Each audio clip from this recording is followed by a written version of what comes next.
It's the Furry Day! Hey, boys and girls, it's me, Steven.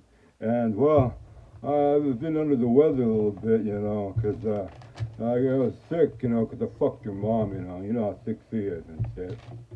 Anyways, I got the news for you for the last week or so. So let me go over it and shit. Got some stuff in my mouth. 20 bucks is 20 bucks. As you say. Anyway, Trump deploys California National Guard troops to Oregon.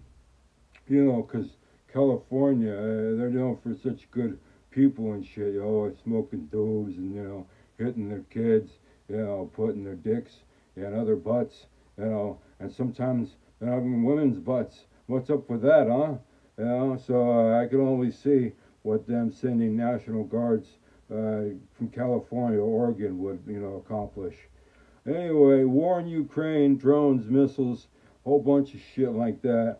Kills 5 people, including a 15-year-old, 15-year-old. Hope they got the bomb before, they died and shit.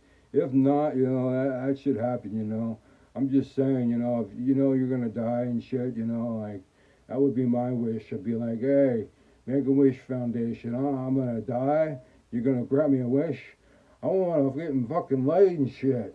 Alright, the next bit of news. In Syria, the first election since fall of Bala Halashad. I hope I'm saying that right. If not, who gives a shit? Anyway, he died a year ago, and so far there hasn't been no elected official. Now the people get to elect it. Only thing is, only 2/3 of the people get to elect it.